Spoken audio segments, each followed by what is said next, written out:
진정한 예배가 숨쉬는 교회, 주님이 주인 되시는 교회, 믿음의 기도가 쌓이는 교회, 최고의 찬양을 드리는 교회, 말씀이 살아 움직이는 교회, 성도의 사랑이 넘치는 교회, 섬김과 헌신이 기쁨이 되어 열매 맺는 아름다운 교회, 주님의 마음 닮아서 이웃을 사랑하는 교회, 주님의 영광을 위해서 빛 되신 주님 전하는 교회, 사랑의 불꽃이 활짝 피어나 날마다 사랑에 빠지는 교회, 주께서 사랑하는 우리 교회가 이런 교회 되게 하소서.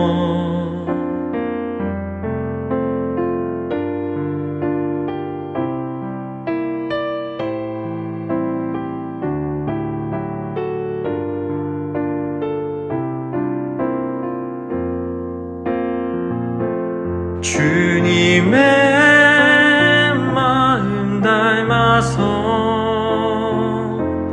이웃을 사랑하는 교회, 주님의 영광을 위해서 빛 되신 주님 전하는 교회,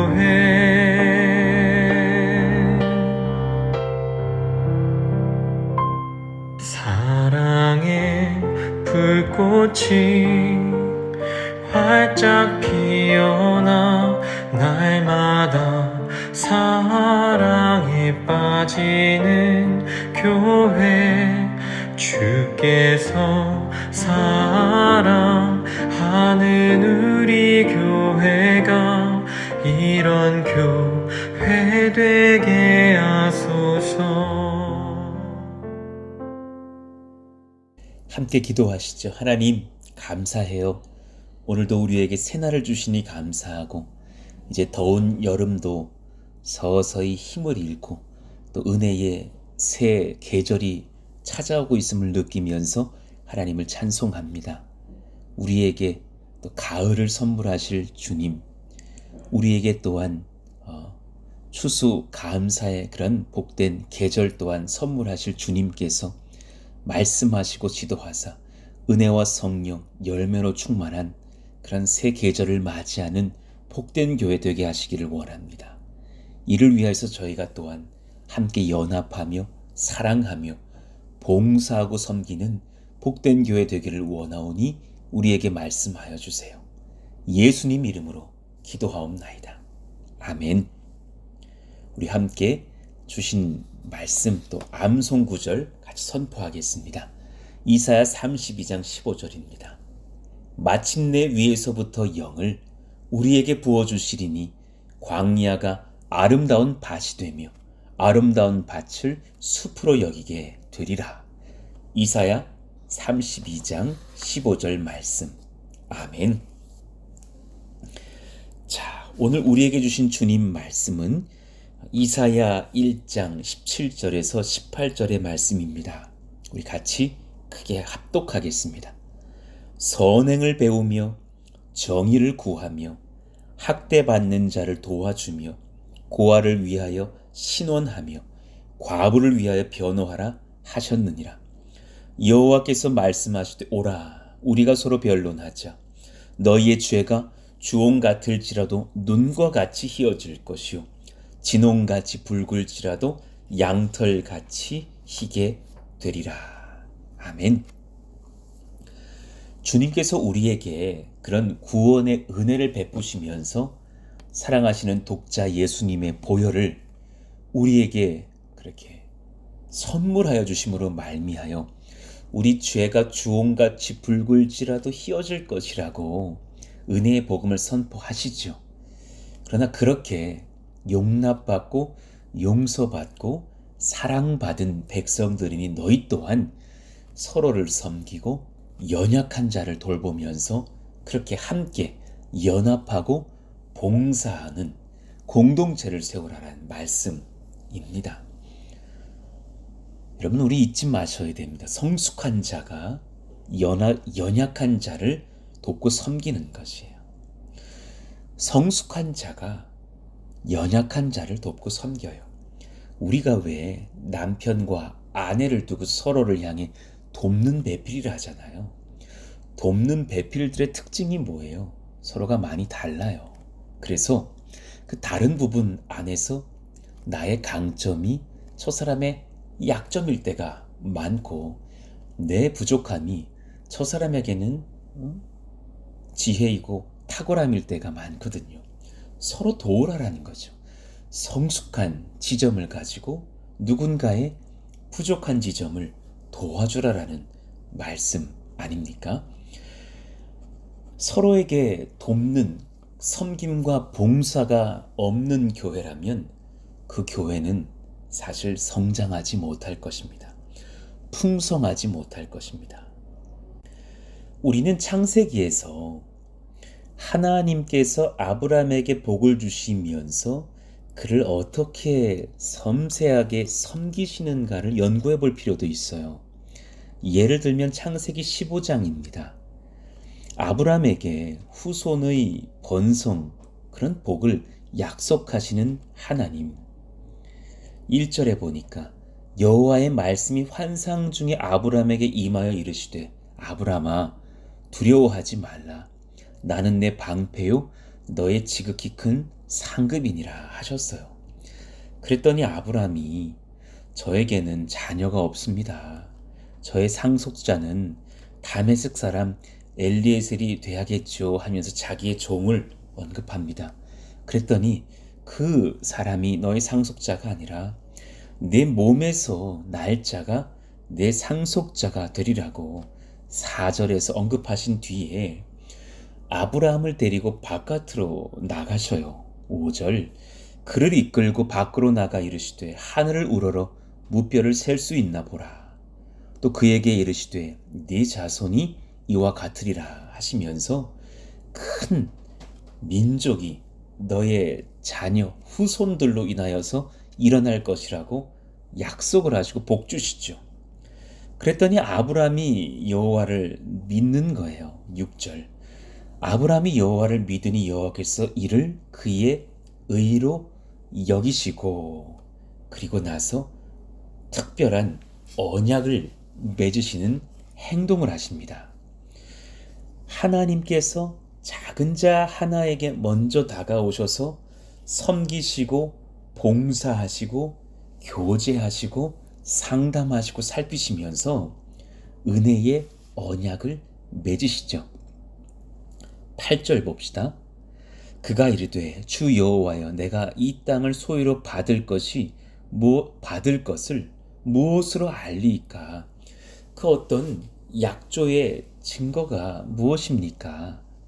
그랬더니 9절에 여호와께서 그에게 이르시되 나를 위하여 3년 된 암소와 3년 된 암염소와 3년 된 수량과 산비둘기와 집비둘기 새끼를 가져올지니라. 완전수 3을 언급하시면서 3년 된 제사에 쓰임받는 모든 짐승들을 언급하시면서 다 가져오라고 내가 완전한 언약을 너와 맺겠다 말씀하시면서 아브라함이 그 모든 것을 가져다가 그 중간을 쪼개고 그 쪼갠 것을 마주 대하여 놓고 그 새는 쪼개지 아니하였으며 솔개가 그 사체 위에 내릴 때에는 아브라함이 쫓았더라.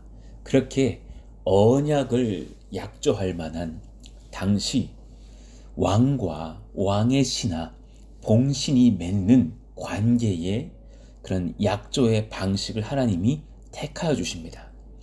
아브라함 시대에 왕이 신하에게 어떤 큰 복을 약속하고 그 신하는 왕에게 충성을 맹세할 때에 맺었던 언약의 방식이거든요. 이 약조의 의미는 그 언약이 깨어질 때는 내가 이 짐승처럼 죽임당해도 상관이 없다라는 그런 생명을 건 언약인 것을 알게 돼요. 그런데 이 언약을 준비하고자 하는 아브라함이 하나님의 임재를 기다리다가 잠이 들었나 봐요. 12절 보니까 해질 때에 아브라함에게 깊은 잠이 임하고 큰 흑암과 두려움이 그에게 임하였더니 지금 이것이 꿈인지 깼을 때의 상황인지 환상인지 자신도 잘 분간치 못할 그때에 하나님이 임하셔서 말씀하시는 거죠. 13절 여호와께서 아브라함에게 이르시되 너는 반드시 알라. 그리고 아브라함의 당장의 약속만이 아니라 하나님은 자신의 비전을 알려주시면서 하나님의 꿈, 하나님의 원대한 계획을 아브라함에게 일러주셔요. 내 자손이 이방에서 객이 되어 그들을 섬기겠고 그들은 400년 동안 내 자손을 괴롭히리니 애굽의 노예가 되었다가 출애굽할 그 400년을 언급하고 계신 거죠. 그들이 섬기는 나라를 내가 징벌할지며 그 후에 내 자손이 큰 재물을 이끌고 나오리라. 이미 주님은 수백 년 뒤의 역사까지도 다 보고 계시는 것 아닙니까? 너는 장수하다가 평안히 조상에게로 돌아가 장사될 것이요 내 자손은 4대 만에 이 땅으로 돌아오리니 이는 아모리 족속의 죄악이 아직 가득 차지 아니함이니라 하시더니. 여러분, 하나님께서 우리에게 은혜를 베푸시며 서로를 섬기게 하시면서 봉사케 하시는 중심에는 하나님의 꿈을 우리의 섬김, 우리의 행함, 우리의 예배, 우리의 삶의 봉사들을 통해서 이루시려고 하시는 주님의 소망이 있기 때문이에요. 그리고 다시금 아브라함이 잠에서 깼을 때에 언약을 완성하시는 하나님의 성실하신 그 섬김을 봐요. 17절 해가 져서 어두울 때 연기 나는 화로가 보이며 타는 횃불이 쪼갠 고기 사이로 지나더라. 그날에 여호와께서 아브라함과 더불어 언약을 세워 이르시되 내가 이 땅을 애굽 강에서부터 그 큰 강 유브라데까지 내 자손에게 주노니 이스라엘의 큰 땅들을 벌써 언약하여 약조하여 주시죠. 그리고 이겨내야 될, 정복해야 될 가나안의 민족들까지도 언급하십니다. 곧 겐 족속과 그니스 족속과 간몬 족속, 헷 족속, 브리스 족속, 르바 족속, 아모리 족속, 가나안 족속, 기르가스 족속, 여부스 족속의 땅이니라 하셨더라. 그러니 이 은혜의 섬김을 먼저 보여주신 하나님과의 예배 속에서 아브라함은 그 하나님의 비전, 하나님의 섬김이 또 나의 비전, 나의 섬김이 되면서 이제 민족을 세울 하나님 앞에서의 봉사자로서의 순종을 시작하게 되는 것을 봅니다. 우리가 그러해야 하지 않을까요? 한 가정 안에서의 신앙 전수를 위하여서 우리는 가정 예배의 소중함을 경험하게 하는 교회 되겠다고 어제 말씀을 전했죠. 그러면서 동시에 우리 교회는 내 가족의 신앙과 이웃 가정의 구성원들의 신앙 함께 살펴주는 교회가 되기를 원해요. 여러분, 이 은혜를, 이 비전을 잊지 않으시고 그렇게 시선을 넓혀가 주시기를 원합니다. 그래서 우리에게 셀이 있고 가정이 있고 세대가 연합하는 봉사의 자리가 있는 거죠. 아버지, 어머니, 자녀들 한 가정이 일주일에 한 번 정도, 그리고 가까이 사는 한 교회 안에 3대 식구들이 한 달에 한 번 정도는 함께 모여서 가정 예배하는 교회가 되기를 원하고, 이를 돕고 섬기는 서로가 되기를 원합니다. 그러니 푸른숲 동산교회에 두 큰 셀의 그림이 있다면, 하나는 우리 가정 셀이며 또 하나는 함께 봉사 셀이라고 하였습니다. 서로를 섬기면서 연합하는 그런 공동체요. 우리 가족 셀 예배에 관하여서는 어제 말씀을 드렸죠. 그러니 또한 이를 돕기 위하여서, 또 교회를 풍성케 하기 위하여서 세대 간의 소통, 가족 전도가 일어나는 봉사의 공동체가 분연히 세워지기를 원합니다. 베드로전서 4장 8절에서 11절의 말씀을 같이 한번 봅시다. 무엇보다도 뜨겁게 서로 사랑할지니 사랑은 허다한 죄를 덮느니라. 서로 대접하기를 원망 없이 하고 각각 은사를 받은 대로 하나님의 여러 가지 은혜를 맡은 선한 청지기 같이 서로 봉사하라. 성령께서 우리 각자에게 주신 자신의 은사대로 그렇게 서로를 섬기라라는 말씀이죠. 그랬더니 어떻게 봉사할지에 대한 그런 마음과 자세까지도 말씀해 주셨어요. 11절 읽을까요? 만일 누가 말하려면 하나님의 말씀을 하는 것 같이 하고, 누가 봉사하려면 하나님이 공급하시는 힘으로 하는 것 같이 하라. 이는 범사의 예수 그리스도로 말미암아 하나님이 영광을 받으시게 하려 함이니 그에게 영광과 권능이 세세 무궁하도록 있느니라. 아멘. 정리해 봅시다. 우린 무엇을 위해 봉사합니까? 푸른숲 동산교회에 찾아오는 모든 세대가 예수는 그리스도이심을 고백하며 예배할 수 있도록 이를 위해서 봉사합니다. 누구를 위해서 어떻게 봉사합니까? 나의 같은 세대도 섬겨야겠지만, 특별히 성령의 은사를 따라 나와 다른 세대인 다음 세대, 장년 세대, 노년 세대를 향해 교회의 덕을 세우기 위해서 봉사하는 저와 여러분들 되시기를 원합니다. 그래서 우리는 직분도 받고 직책도 받으면서 그렇게 분연히 일어나 섬기는 것이죠. 교회 전체를 위한 여러 봉사들, 교회의 여러 세대들을 세우는 아름다운 섬김들, 이것 자체들이 주를 기쁘시게 하는 예배라는 것을 기억하시기를 원합니다. 그리고 그렇게 섬김과 봉사로 예배하는 여러분들이 먼저 복을 받을 것입니다. 놀랍게도 여러분, 봉사는 나와 다른 세대의 신앙의 선후배들이 연합할 수 있도록 합니다.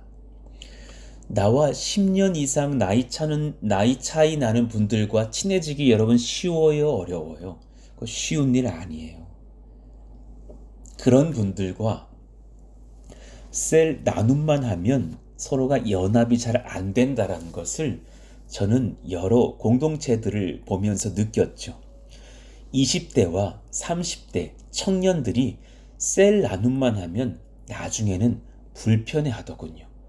20대 후배들이 30대들 눈치 보고, 또 30대들이 후배들 눈치 보고, 저는 그것이 청년들만 그런 줄 알았는데 장년들도 40대와 50대 사이에 서로 어느 정도의 셀 나눔만에서는 한계가 있고, 심지어는 70대와 80대 연합 속에서도 한계가 있는 것을 보았어요. 나이 10년 정도 선배인 80대들의 모임 속에 70대 후배가 들어가기를 원치 않는 모습 또한 저도 보았습니다. 이게 왜 그러냐면 봉사 없이, 섬김 없이 셀 나눔만 하는 연합이 됐을 땐 그게 쉽지 않은 거죠. 그런데 놀랍게도 함께 교회의 한 기관 안에서 봉사하고 섬길 때는 10년, 20년, 30년 나이 차이가 무색해집니다. 의미가 없습니다. 여러분, 금요 심야기도회에 50대 일꾼이 찬양을 인도하시고 20대 자매가 반주하고 30대 청년, 40대 주부, 집사님, 권사님들이 싱어섭니다. 가능한 거죠. 왜냐하면 섬김의 자리니까 되는 거예요. 그리고 그때 더 가까워지고 더 친해지고 삶도 나누게 되고 서로를 위해서 기도하게 되면서 봉사의 셀은 연합할 수 있게 된다는 것을 알게 됩니다. 세대차가 사라집니다.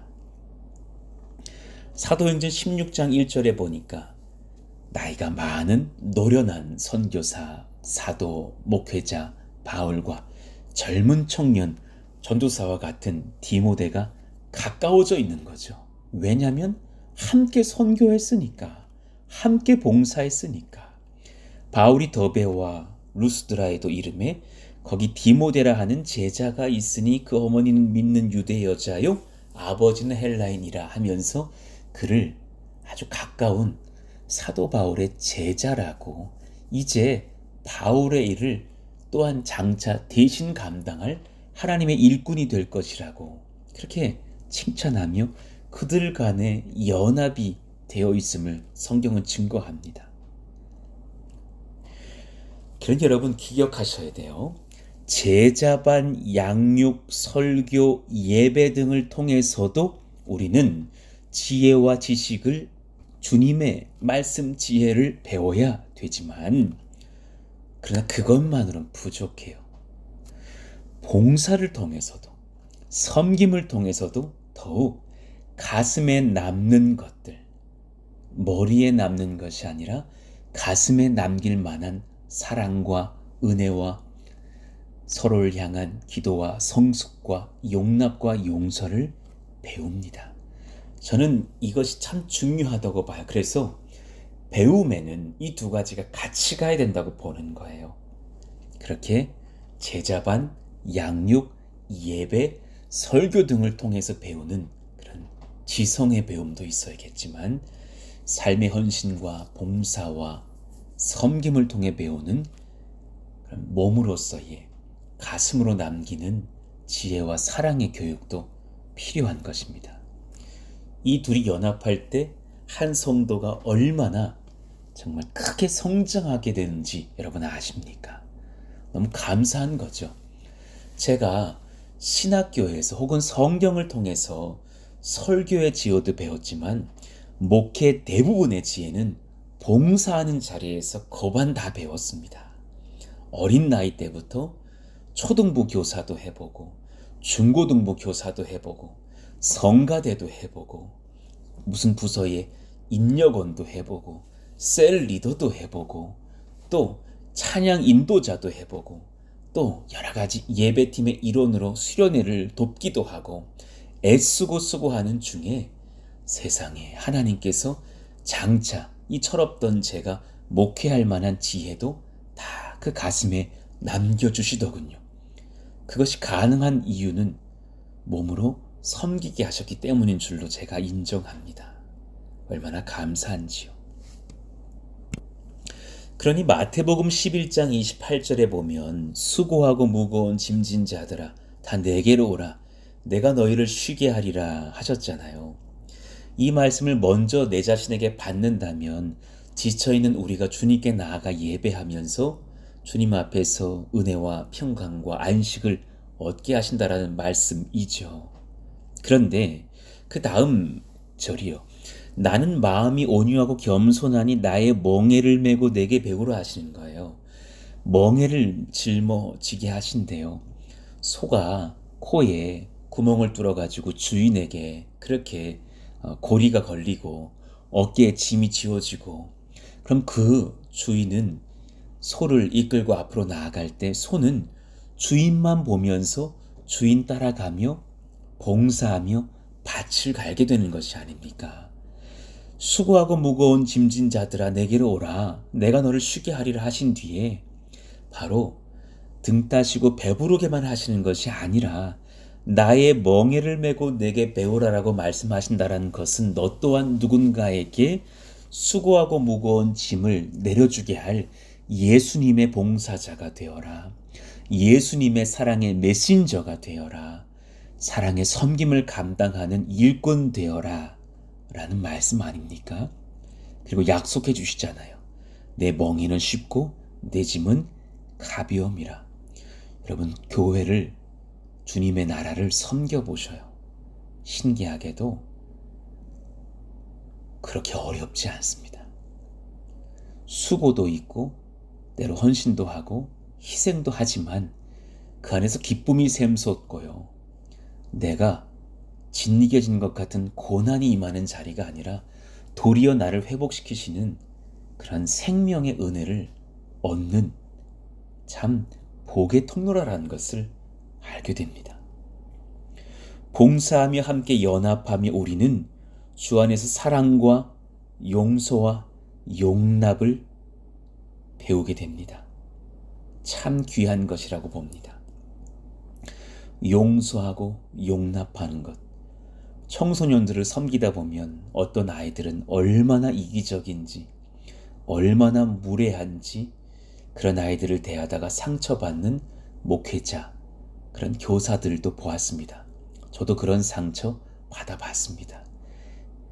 거짓말하는 아이들, 또 학교 앞에서 만나기로 했는데 나오지 않고 바람 맞히는 아이들, 이런저런 험한 말로 저의 마음을 상처 주었던 그런 청소년들, 또 어떤 아직 신앙이 영글지 못한 성도들. 근데 그런 분들을 섬기면서 도리어 내가 용서와 용납과 사랑을 배우게 되더군요. 나와 너무 다른 사람을 섬기면서 오히려 나는 성장하며 내 마음이 넓혀져 가는 것을 봅니다.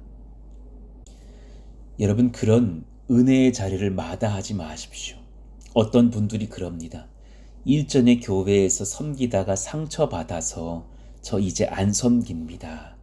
라는 말은 저 부부 생활하면 양가 어머니, 아버지 섬겨야 되고 아기 낳고 기르는 게 힘들어서 저 결혼 안 합니다. 하는 말과 별반 차이가 없습니다. 오히려 섬기다가 그래 서운함도 들죠. 센 말도 듣죠. 그러나 더욱이 크신 사랑으로 나를 용납하신 예수님의 사랑을 묵상하면서 그들에게 용서를 선포하고 용납을 선포하고 도리어 더 축복의 말들로 사랑으로 섬길 때에 우리가 도리어 하나님의 큰 은혜를 얻고 복받는다라는 것을 아셔야 됩니다. 에베소서 4장 19절 이후를 보면 세상의 방식과 주님 나라의 방식의 차이를 우리가 어떻게 섬겨야 될지를 보여주어요. 19절, 그들이 감각 없는 자가 되어 자신을 방탕에 방임하여 모든 더러운 것을 욕심으로 행하되, 세상은 그렇지만 세상 사람들과 그 믿음 약한 자들은 우리에게 그렇게 상처 주겠지만 오직 너희는 그리스도를 그같이 배우지 아니하였느니라. 우리는 그렇다고 주저할 사람들이 아니라 도리어 이제 성숙의 자리로 나아가서 누군가의 신앙의 부모가 되고 스승이 되어 섬기자라는 거죠. 24절 5절, 하나님을 따라 의와 진리의 거룩함으로 지으심을 받은 새 사람을 입으라. 그런즉 거짓을 버리고 각각 그 이웃과 더불어 참된 것을 말하라. 이는 우리가 서로 지체가 됨이라. 그리고서 궁극적으로 32절에 뭐라 말씀하십니까? 서로 친절하게 하며 불쌍히 여기며 서로 용서하기를 하나님이 그리스도 안에서 너희를 용서하심과 같이 하라. 그런 용납을 배울 수 있는 자리는 섬김과 봉사의 자리에서만 가능합니다. 오늘도 이 비전을 전하면서 여러분들에게 두 권의 책을 소개하고 싶은데요. 신앙의 색은 조금 다른지 모르겠지만 참 배울 것이 있는 믿음의 선배 디트리 본회퍼의 아주 아름다운 저서가 있습니다. 신도의 공동생활, 성서의 기도서, 이 안에서 연합과 공동생활의 교회를 이루어감에 있어서 이것이 얼마나 아름다운 것인지, 서로를 위한 섬김이 얼마나 귀한 주님의 뜻인지, 이를 위해서 우리에게 무엇이 필요한지를 진실되게 논하고 있습니다. 이를 꼭 한번 읽어보시기를 원합니다. 또 한 권을 더 소개하자면 도널드 밀러와 테스나오 아마모리가 쓴 왜 섬기는 교회에 세계가 열광하는가. 사실 이 책은 기독교적인 사회 참여까지도 이야기하고 있는 책이지만 중요한 어떤 지점을 다루고 있어서 우리가 읽을 필요가 있어요. 그리고 그런 봉사와 섬김을 하면서 하나님의 성령의 역사가 어떻게 일어나는지를 그렇게 연구하고 있습니다. 다음 세대를 위해서 어떻게 섬길 것인지, 개인과 도시와 사회를 변화시키는 운동을 위해서 어떻게 봉사할 것인지, 섬김을 낳는 살아 숨쉬는 예배를 위해서 우린 뭘 준비할 것인지, 그리고 한 명 한 명의 성도들을 어떻게 리더로 세울 것인지, 이런 것들을 도전하고 있는 아주 좋은 책이에요. 그래서 사실 이런 책도 우리와는 좀 교단이 다른, 어쩌면 오순절 성령운동 이런 쪽에서의 관점도 있는 책이지만 읽어보시면 상당히 도움이 됩니다. 이 두 권의 책들을 소개해드리니 꼭 한번 읽어보시기를 원합니다. 우리 같이 오늘도 아래의 5가지의 기도 제목을 읽고서 간구하시자고요. 예배만 드리고 돌아가는 성도 아니라 성도 간 교제하며 셀 예배 잘 드리게 하소서. 아멘. 나의 작은 은사와 섬김을 드려 교회의 여러 영역에서 봉사하게 하소서. 아멘. 높아지려는 마음의 봉사가 아니라 낮아지려는 자세로 섬기게 하소서. 아멘. 다양한 세대가 함께 소통하며 봉사하면서 세대를 초월하는 연합이 있게 하소서. 아멘. 선대는 후대를 존중하는 언어로 섬기며 후대는 선대를 존경하는 마음으로 연합하여 서로의 가정까지 돌아보는 교회 되게 하소서. 그리고 장차 나아가 이 도시와 지역을 섬기고 또 후대들을 섬기고 나라를 섬기는 복된 교회로 우리가 나아갈 수 있기를 축복합니다. 우리 같이 사랑 공동체, 사랑으로 봉사하며 전 세대가 연합하는 교회가 되게 해달라고 오늘 말씀 붙들고 주여 부르짖고 기도합니다. 주여! 하나님 감사합니다. 성숙한 자가 연약한 자를 돕고 섬기는 것이죠. 이를 알고 우리가 또한 하나님을 닮고 사랑으로 용납하며 서로를 위해서 봉사하고 섬기는, 그래서 온 세대가 연합하며 가정과 교회와 나라와 지역과 열방을 품는 아름다운 교회 될 수 있도록 주님이 역사하시고 인도해 주옵소서.